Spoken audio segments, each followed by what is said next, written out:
Өмүр бизден өтүп кетсе, эл эмгектен эскерсин. Аалы Токомбаев, Балка.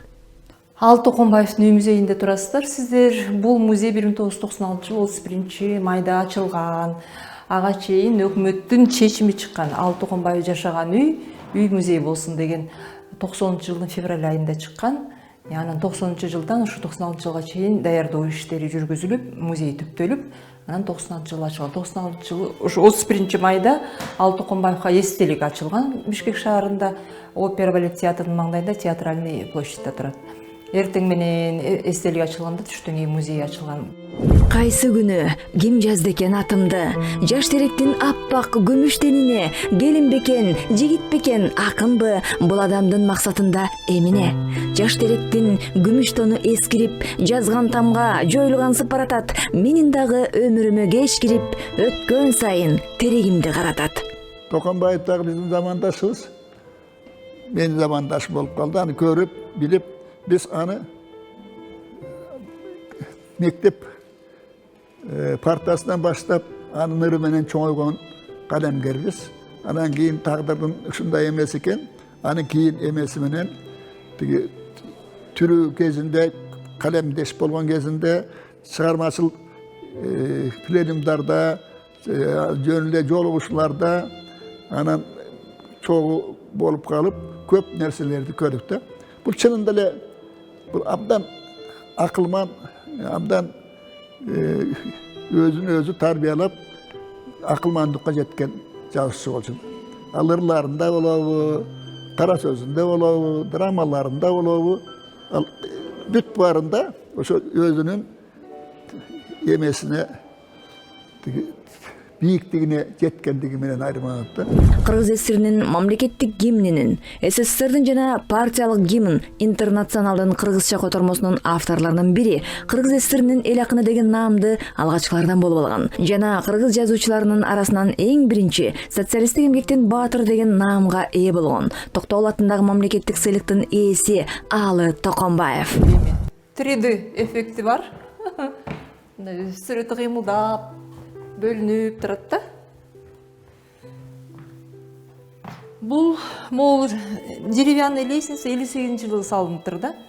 Аалы Токомбаев жаңы 44-жылы көчүп келгенде 2 комнатада жашачу экен, 9 киши. Анан бул жер болсо негизи 37-38 жылдары салынып, дом биздин акын жазуучулар жашачу экен да. Түгөл Бай Сыдыкбеков мол 2 комнатада жашаган, Тетиякта Алыкул Осмонов 1 комнатада жашаган, жана Зейнеп Гүлөңгү чайкап кетиптир. Анан көптөгөн акын жазуучулар бири келип, бири кетип ушул жерде жашап жүрүптүр да. Анан 56-57 жылдары Дом литераторов деген салыныптыр. Ал кезде өкмөт тарабынан бесплатно берилчү үйлөр. Көбүнө ошол жактан там алышыптыр. Түгөлбай Сыдыкбеков болсо 2 этаж үй салып көчүп кеткен. Ал киши Сталиндик премиясын алгандан кийин үй салыптыр да могул жерге.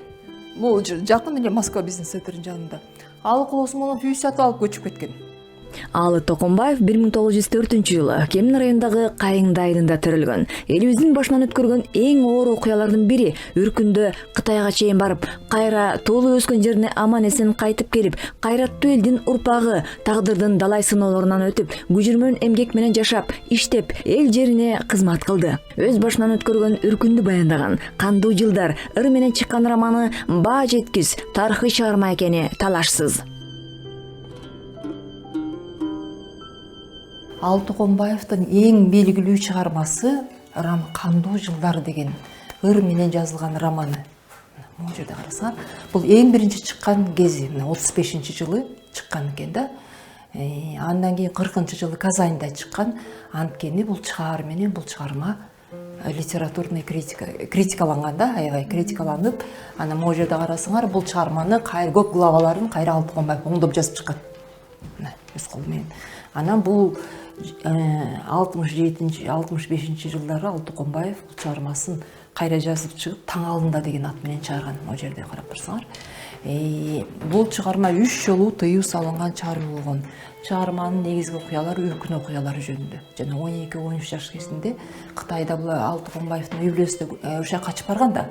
Ошондогу бала кезинде көргөн окуялардын баарын ушунда чагылдырган да.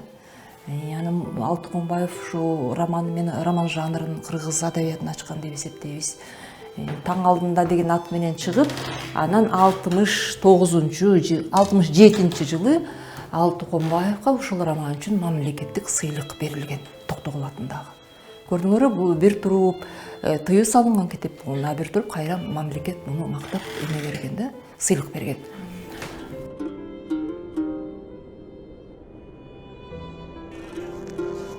Алтыкомбаевдин айрыкча жанакы 12 жашында 1916 жылы ошо Кытайга качып үркүн деп айтылып жүрөт. Ошо үркүнгө качкандагы Кандуу жылдар романын мен студент кезде окугам, ошол боюнча эсимде калып да укмуштайм. Бул укмуш сүрөттөгөн да кыргыздардын ошо үркүнгө качкан жанакы аскалардын, тоолордон өтүш үчүн, мисалы үчүн баягы аттардын баардыгы сыйгаланып, адамдардын баары сыйгаланып, жанагы бир аялдын жанакы эмеге түшүп кетип, ылдый карай түшүп кетип, анан кийин колунан жип менен сууруп алса, колу суурулуп чыгат да. Ушундай окуп алып, ошол студент кезде окуган ушул эмеси романы, ыр менен жазылган романы мен окуп алып аябай чындыгында ыйлаган элем да. Анан кийин жанакы ар бир 2 метрге мисалы үчүн жанакы жылкыларды союп, уйларды союп туруп, ошонун баягы терилерин муздун үстүнө коюп туруп, анан кийин өтүшкөн да. Ошону укмуш сүрөттөгөн да. Бул кыргыз акындарын көптөгөн мыкты акындары бар. Алардын ыр менен жазылган романдары бар, ыр менен жазылган поэмалары бар. Бирок Алтыкомбаевдин ушул Кандуу жылдар романы баардыгынан бийик турат деп эсептеймин. Анткени муну ыйлабай окууга мүмкүн эмес.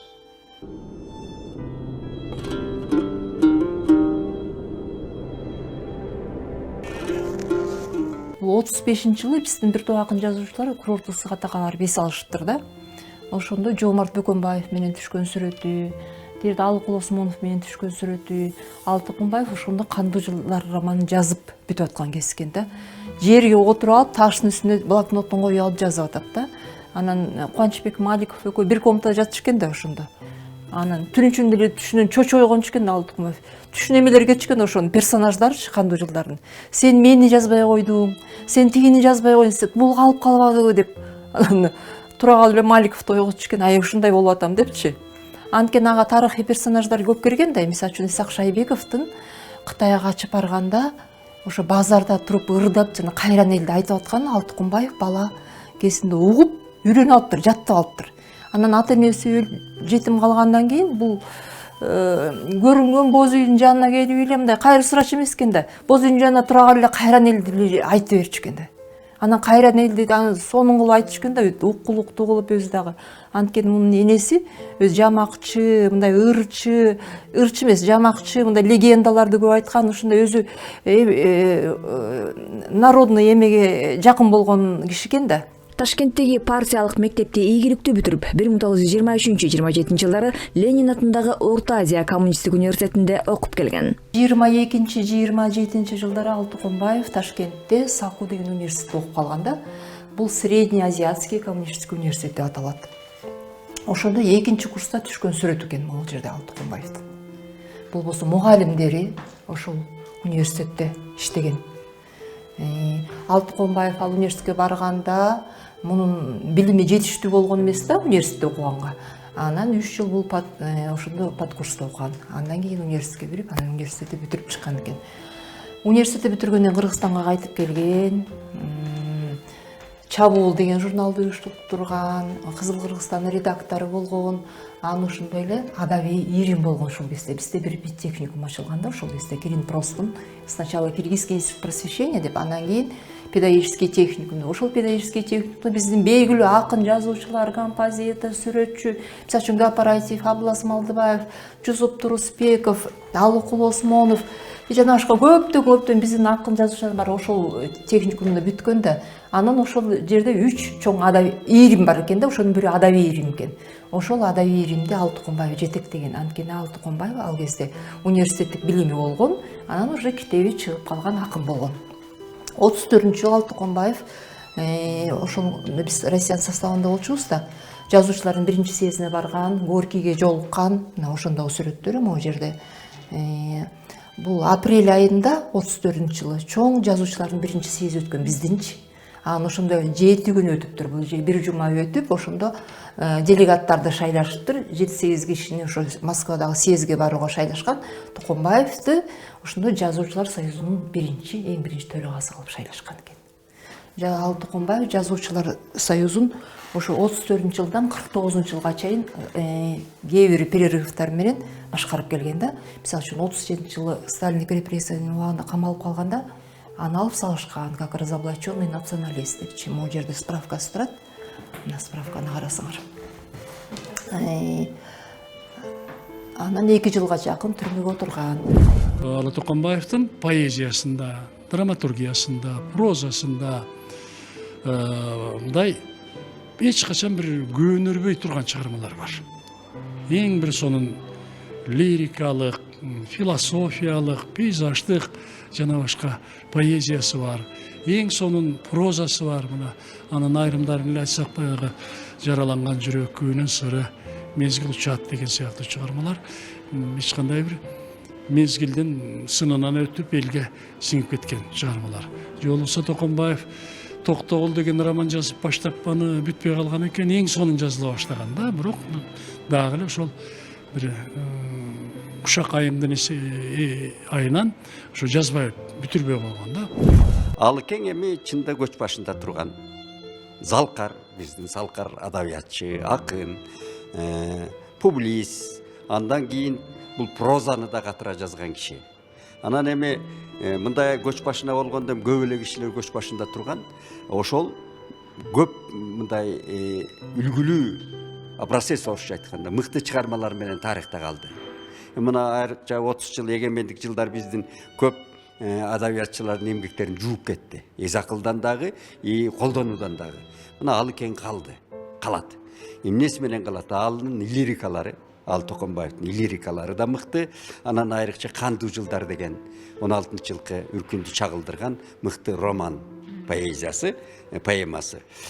Андан кийинки мына кийинки жылдар эле жанагы кара сөздөн да иштеп көргөн бул киши. Айрыкча жана Күйүүнүн сыры, укмуш да Күйүүнүн сыры деген керемет мына биздин шедевр проза. Ошо кезде жазган прозаларын, аңгемелери да бар ошондой. Алы Тукумбаев Кызыл Кыргызстан гезитинин Москвадагы борбордук басмада кыргыз секторунун, кийин Кыргыз мамлекеттик басмасынын башкы редактору болуп иштейт. 1934-жылдан 49-жылга чейин Кыргызстан жазуучулар союзунун төрагасы, Советтик Кыргызстан журналынын башкы редактору, СССР Илимдер академиясынын Кыргызстандагы тил, адабият жана тарых институтунун директору, андан соң Чалкан сатиралык журналынын башкы редактору болгон. Могул сүрөттөн көрүп турасыңар, могул жерде Ал Тукумбаев эң биринчи жолу депутаттыкка көргөзүлгөндөгү түшкөн сүрөт экен да.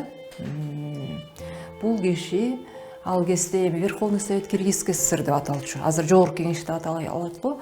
Ошол Верховный Совет Киргизстин 6 чакырылышынын депутаты болгондо 24 жыл депутаттык милдетти аткарган бул киши. Анан могул жерде карасаңар, АН деген грамота турат. Бул грамота бул чоң күбөлүк. Ал Тукумбаев 43-жылдан 47-жылга чейин биздин ошол кезде Академия наук Москванын филиалы болчу да, ФАН деп аталчу. ФАН Киргизская ССР. Ошол Академия науктун институт языка, литературы, историясынын директору болгон. Анан 54-жылы биздин Академия наук орустардан бөлүнүп чыгып, СССРдын составына бөлүнүп чыгып, Кыргыз Академия, Илимдер Академиясы деп аталгандан кийин ошол академияда иштеген эмгеги сиңген кишилерге академик деген наам берген. Ошондо Тукумбаевка дагы академик деген наам берилген. Тукумбаевдин академик деген наамы бар да. Могу жерде Чалкан деген сатиралык журнал болгон. Ошол Чалкандын сатиралык журналдын түзүүчүсү биринчи редактор Ал Тукумбаев болгон. Чалканга түшкөн кишилердин баары ал кезде жумушка алынчу. Бул аябай күчтүү орган болгон да ошол кездеги. Медин Алыбаев отурат могу жерде. Медин Алыбаев да иштеген ошол чалканда. Могу сүрөттөн болсо Ал Тукумбаев жазуучулар союзунун, ошо Советтер Союзунун жазуучуларынын союзунун президиумунда Кыргызстанды представлять этчү да, президиумунун мүчөсү болгон. Анан могул жерде Манас эпосы боюнча 50-жылдары жылдары аябай чоң эмелер болгон. Анткени Манас эпосуна элдик деген статус берилиши керек болчу. Чоң научно-практический конференция өткөн, Москва өткөргөн да. Анан ошондо биздин акын жазуучуларда Манастын эми 28 варианты бар турбайбы, ошонун кайсынысын тандап алуу жөнүндө көп жумуштарды жазуучулар союзу аткарган да. Ошо Манас эпосунун эмесинде манасчылар менен жолугуп атат, Сайкыбай Каралаев менен отурган көп чогулган сүрөттөр бар. Анан бул Манас эпосуна элдик статус берилип, анан китеп болуп чыккандагы могу китепти биздин кыргыз жазуучулар колуна кармап турат. Бул Москвадан чыкканда. Элдик экендигин биринчилерден болуп эметкен Ал Тукумбаев болгонду унутпашыбыз керек да. Мен дайыма эле айта берем да, бул кээде биз кийинки жылдарда мен көп биздин классиктер Ал Тукумбаевтан да Касым Алыбаевден дагы Алтыбек Сыдыкбековдон дагы ошо бири-бирине эме болгон адабий мурастарын чыгарбай эмелерге келип атабыз да. Бул абдан биздин өкүнүчтүү да. Анткени ошолордун адабий мурастарын кайрадан бастырып, анан тандалмаларын кайрадан окурмандарга бериш биздин милдетибиз да. Бул ошону колго алышыбыз керек. Алы Токумбаев улутчул деген жала менен камакка алынып, чыгармалары, китептери жок кылына баштаган. 2 жыл кыйын күндөргө туш болуп, анан кайрадан азаттыкка чыгат. Биздин ал кезде бир эле партия болгон, коммунисттик партия. Ошол коммунисттик партиянын биринчи съезди Кыргызстанда өткөн. Ал Тукумбаев ушул партиянын мүчөсү болгон. Ошондо Ал Тукумбаев доклад жасаган. 36-жылдагы мындай түшкөн сүрөт экен бул. Ошол докладында эмнени көтөрүп чыккан, кандай маселени? Биздин тилибиз мамлекет, кыргыз тили мамлекеттик тил болсун. Анткени биз уже орус тилине ой баштаганбыз да. Айтат да, эмне үчүн Грузияда грузин тили алардын өздөрүнүн мындай мамлекеттик тили, а бизде биринчи орус тили туруп атат. Кыргыз тили мамлекеттик тил болсун деген дагы башка эмелерди, маселелерди көтөргөн. Анан 37-жыл болуп калган эле, ошо 36-жылы ошол 37-жылга карата көп мындай куугунтуктоолор башталып, партиядан чыгарылып, ушинтип башташкан да элдерди. Анан 37-жылы Ал Тукумбаев да түрмөгө камалган. 37-жылдын октябрында могу жерде справкасы турат. На основании решения Оргбюро Союза писателей от 14 октября 1937 года председатель правления Союза писателей Тукумбаев с работы снят как разоблаченный, арестованный националист. Булардын баарына националист, улутчул деген күнөө коюлган. Анан 37-жылдын 39-жылдын июлуна чейин Ал Тукумбаев 2 жылга жакын түрмөдө отурган. Ол түрмөдө отургандагы жасаган, ырларын жазган, анан кийин сайма сайыптыр бул киши. Анткени буларды 3-4 айлап допроско чыгарбай коюшкан. Анан алар эмне кылат? Чыгарбай коюшкан да. Ошондо мына Пушкиндин портретинин ырын мондай кылып сайма кылып шешипке сайыптыр. Ал кезде биз латын алфавити менен латын алфавитинде болчубуз да. Анан мондай шахматный досканы сайган, шахматный фигураларды андын күкү менен жасаган. Карл Маркстын, эми булар идейный кишилер болгон, ошол кездеги тиги социализмдин эменин руководителдери эмеде Лениндин бюстун жасаган, Карл Маркстын ошо бюстун жасаган, анан өзүнүн ырларын дагы сайма кылып сайган да. Мына бул жерден карасаңар, көргүм келет эки бирдей гүлүмдү, уккум келет эки булбул үнүңдү. Анан сүрөттөрдү тартыптыр, мондай кагаз тартыш да, мондай кичинекей кагаздар ырларын жазган. Анан ошол түрмөдө отуруп жазган ырларынын баарын кийин 70-жылы Момия деген ырлар жыйнагы болуп чыккан. Бул китеп чыгаары менен тыюу салынган китеп болуп, колдонуудан алынып салынган. Анан булардын баары кийин реабилитация болгон. Алы Токумбаев скульптурага да абдан кызыккан, шыгы бар жаратман болуптур. Ал Тукумбаев айтпадыкпы, түрмөдө отурганда эле Карл Маркстын, Лениндин бюсттарын жасап, шахматный фигуралар жасап, кысына шуру жасап, бул кишинин ошондой шыгы бар экен да.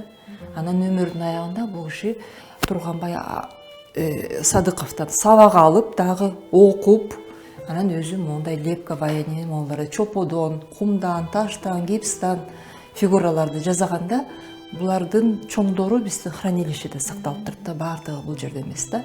Анан тигил жерден аялдын бюсту бар. Аялы биринчи өтүп кеткен, анын бюстун өзү гипстан жасаган, өзү жасаган өз колу менен. Могу сүрөттө карасаңар, могу жерде неберелери менен отуруп алып, ушундай жасап атышкандар да. Могу жерде эки небереси, Шербото деген, бул Алтын деген небереси. Сүрөтүн тарт, кереметти илиштин деген лек сабында кирпигимди кисти кылып берейин деген сөзүн көрдүңөрбү? Ушундай өзүндө канчалык баягы идеологияга кызмат кылгандыгынын эң жогорку ченин көрсөтүп атат да. Сүрөтүн тарттым дейт илиштин. Ошого өзүнүн кирпигин кисти кылып бергенге даяр да. Бунун ал жөн эле эмес. Идеологиялык жагынан эле эмеген эмес. Ал өзүнүн ишенгенди да, анткени ошол киши кыргыздарды алга окшогон жетим балдарды чоңойтуп элге кошуп, анан чоң мындай эме бергенине кимин кылып атат да. Бул ошон үчүн мен аябай мунун эмесин өзүнүн мен бул Алыкеңдин дагы мен лирикаларын өзгөчө жакшы көрөм. Жаш кезимде жанагы эмелерин ушу эме кылчумун. Тиги кубануу менен айтып мындай биз тиги ушу кат жазганга ошонун ырларынан саптарын уурдап алып жазчубуз да, мен чын айтайындай айтып атканды да. А бирок бул абдан көркөм сөздүн өзүнүн билген, анан өзүнүн эмесин түшүнгөн, анан бул нече жылдар бою Кыргызстан жашчылар союзу жетектеген, анан ошол жашчылар деген бул абдан карама каршылыктуу калк болот. Абдан бирине бири атаандашкан, биринен бири кыйынсынган, бири ошонун баарын бириктирип, баш коштуруп, анан ошолордун эмесине жетекчилик кылган өзү аябай чоң азап тозок да. Мына ошол азап тозоктордун арасында жүрүп, бул киши дагы жетилген да, баягы эмесиндей. Токомбаев эми муну дагы белгилеп кетиш керек. Коммунисттик партияга, деги эле социалисттик идеологияга аябагандай берилген адам болгон. Анын чыгармачылыгында ушул багыт аябагандай күчтүү баягы. Саясий темадагы ырлары, партияны, социализмди, советтик адамдарды даңазалап, ушул позициясынан бир саамда тайган эмес да. Эми совет мезгилинде биздин акын жашчылардын дээрлик баардыгы эле ушундай болгон, чын-чынына келгенде. Бирок Токомбаев бул жагынан өзгөчөлөнүп турат. Ал бул жанагы социализмге берилген идеясынан бир саамда баш тарткан эмес да. Бул адамдык граждандык позициясынын туруктуулугун көрсөтөт да. Бул жагда биз эске алып баалап кое турган нерсе да. Анан Токомбаевдин чыгармачылыгы жөнүндө кеп кылсак албетте өтө узак сөз болот. Бүгүнкү күндө эле ошол Токомбаевдин тиги кандуу жылдарынан баштап көз өткөнгө чейинки жараткан чыгармалары эл арасында окумдуу. Токомбаевди кыргыз адабиятынын деги эле могу 20-кылымдын ичиндеги кыргыз маданият искусствосунун тарыхынан өчүрүп салуу мүмкүн эмес да. Аны канчалык күч колсондукта болбойт да. Мен буга илимпоз катары көзүм жетти десем болот. Ал мен Токомбаевди аябай бир жакшы көрүп, башкалардан өзгөчө бөлүп атканым жок. Мен Токомбаевга башка эле авторлор сыяктуу, мисалы үчүн Узакбай Абдукаимов, Алык Осмонов, Чыңгыз Айтматов, Сооронбай Жусупов сыяктуу эле авторлордун бир катары карайм. Бирок баягы чыгармачылыгына жалпы келгенде менин көз карашым ушундай. Ал кыргыз адабият маданиятынын түптөлүп бийик деңгээлге жетишине ченемсиз салым кошкон киши. Муну моюнга алышыбыз керек. 41-45 жылдары согуш убагында Ал Токомбаев 2 жолу согушка баруу жөнүндө арызын жазган, бирок согушка жиберилген эмес. Ошол согуштан келген каттар, солдаттардан моундай каттар келчү, 3 бурчтук кылып, катын жазып 3 бурчтук бүктөп эле анан эми чаптап эле жибере беришкен да, конвертке салбай эле. Мындай каттар турат. Жүрөк күйсү деген ошол кезде кичинекей мындай ырлар жыйнагы чыккан. Анткени ошо согушта жүргөн биздин жигиттер сурашканда аларга дем күч берген, мындай патриоттук дуктагы ырлар керек болгондо, ошо жүрөк күйсү деген Ал Токомбаевдин ырын булар жана солдаттын төшөнтөн гимнастеркасынын баткыдай болгон форматта чыгарылганын көрүп турасыздар. Анан согуштан кийин Алтыконбаев ушу 41-45 жылдагы ата мекендик согуштун баатыры Ашырбай Коёнкөзов жөнүндө Өлбөс жигит деген поэма жазган. Анан 28 баатыр деп мондай поэмасын жазганда 28 баатыр бул 41-жыл согуш башталган эле Панфилов дивизиясынын 28 ушул жактан топтолгон дивизиянын кыргыз казактардан, орустардан турган дивизиянын солдаттары ушу Москваны коргоп, Дубосеково деген станцияда разъездде өздөрүнүн өмүрүн кыйганда танктын астына бойлорун тыштап сактап калышканда Москвага киргизбей фашисттерди. Ошол жөнүндө Алтыконбаевдин 28 баатыр деген бул поэмасы бар да. Бул Манас эпосунун мотивинде жазылган да. Муну мындай таштайлы, 28 баатырдын эрдигинен баштайлы деп башталат да. 45-жылы Алтыконбаевка кыргыз эл акыны деген наам берилген. Бул наамды Алтыконбаев жазуучулардын ичинен эң биринчи болуп алган. Улуттун сыймыгы боло турган чоң акын, улуу акын, анан чоң жазуучу, драматург, анан эң башкысы коомдук ишмер. Нече жылдар бою Жаштар союзунун башкаруу менен нече жылдар бою нече жолу Кыргыз Жогорку Советте депутат болуп, жогорку эмелерде, жогорку кеңештин сессияларында бул элдин маселелерди көтөрүп чыгып, сөз сүйлөп жүргөн адам катары билиш керек да. Могул жерде болсо 58-жылы Алтыконбаев Кремлевский дворец съездовда трибунада сүйлөп аткан кези. Бул болсо ошол кезде биздин кыргыз искусствосунун, адабиятынын декадасын ар бир союздук республика Москвага барып жетишкендиктерин көргөзүшү да. Ошол делегациянын жетекчиси болуп Алтыконбаев барган. Алтыконбаев мондай ошондо трибунада сүйлөп аткан кези, анан ошондо биздин көптөгөн акын жазуучулар, искусство ишмерлери мындай сыйлыктарга ээ болуп келишкен да. Жаш акын адабиятчыларга да көп жол көрсөткөнү бар экен. Бул кишини мен кийин түшүнүп окудум да, абдан камкордук көргөн, ошондой бакый чалыш жолдордо камкордук көргөн. Анан адабиятты кызытып турган бул киши мындай талаш тартыштарга жем таштап, аны өмүр бою өзү күрөш менен өтүптүр. Бул кишинин кыргыз жашап турганда кыргыз тили, жашай бергенде Алыкең ошо көч башында турат.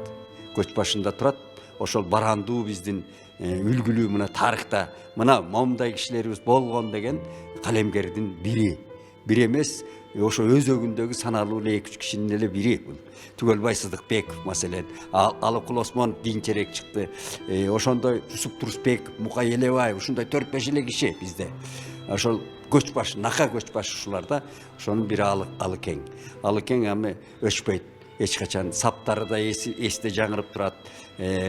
Баскан турганы. Эми жанагыдай коомдук жана пикир деп атпайсызбы? Ошолордун баардыгын бул мезгил өткөн сайын чыгармачылык, жанагы мыкты туындулар жуйт экен да. Ошол таратып жиберет экен. Адам көңүл баягы кирдеген көңүлдөрүн тараткан сыяктуу бир жарк эткен жаздын көрүнүшү, же болбосо сулуу кыздын бир көрүнүшү көңүлүңдү ачып жибергендей, Алыкеңдин адабияты жанагыдай жасабаскан коомдук иштерин жууп жиберет экен да. Ошон үчүн Алыке али биздин муунга кызмат кылат. Мына бул жерде Алтыконбаевди биз акын катары билебиз, кыргыз эл акыны, бирок Алтыконбаев прозаны да жазган, кара сөз менен жазган. Бул прозалык чыгармалары. Мезгил учат деген чыгармасы бул кооператив жөнүндө.